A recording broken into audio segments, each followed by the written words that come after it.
The Cleveland Browns actually get a win versus the Atlanta Falcons. Unfortunately for Falcons fans, in Cleveland, Browns with a 28-16 victory, and the Browns now go to 3-6-1.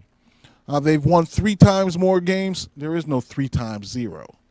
Yeah, well, So they actually physically, technically, mathematically, it's not 3 times more.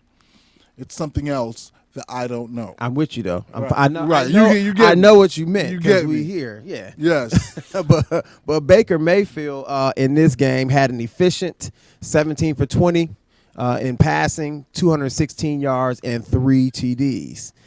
Nick Chubb had 20 carries on the ground, 176 yards. Looking really good. 1 TD. He had 3 receptions in the air, also 33 yards and 1 TD. It looked like the theme for the Browns is to run the ball. You run the ball and go from there. Their defense isn't half bad. Right. And as long as Baker doesn't make mistakes, you look at it, something so Well, good. again, first 5 games of the season, they had an opportunity to win each one. That's true. With Hue Jackson, Yeah. who got axed. A lot of people agree with him getting fired. I don't agree with him getting fired, only because you gave him a program that was horrible, and he's gotten you to a point where you are now competitive. And that's when you get rid of him. Now, depending on what some of the dynamics of relationships were within the locker room, including with the potential future star quarterback, he might have been like, give me Tyrod behind the scenes. Right. He doesn't want to get fired. Right. As Baker learns.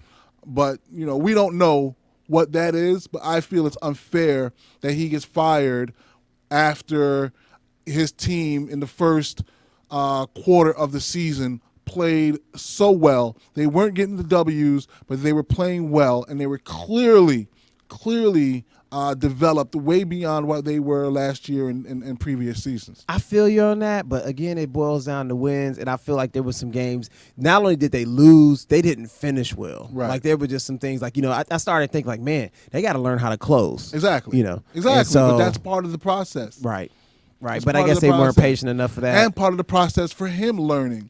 I just believe in having a system where continuity is a key to the development of young players.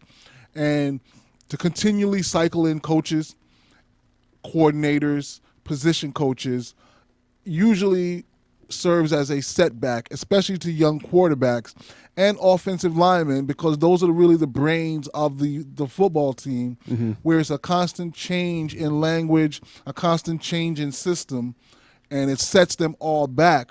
Whereas you give a coach 3, 4, 5 years to implement his system and to develop his young players, then you see what happens. But, most people don't think that way. Yeah. So on the other side, Atlanta, Matt Ryan had he was 38 for 52, 33 yards, 2 TDs. Actually, 330 yards, 2 TDs. Julio Jones had 7 receptions, 107 yards, and 1 TD. In the losing effort, they just had so many injuries. Right. I mean, this. I saw in that game? They forced the ball to him to get him a touchdown too, because he hasn't been scoring. Yeah, not his fault. He's not been scoring. Like I said, he's the world's best decoy. But they made a concerted effort just to get him a screen that he could score on, on the 1 or the 2 yard line. Yeah.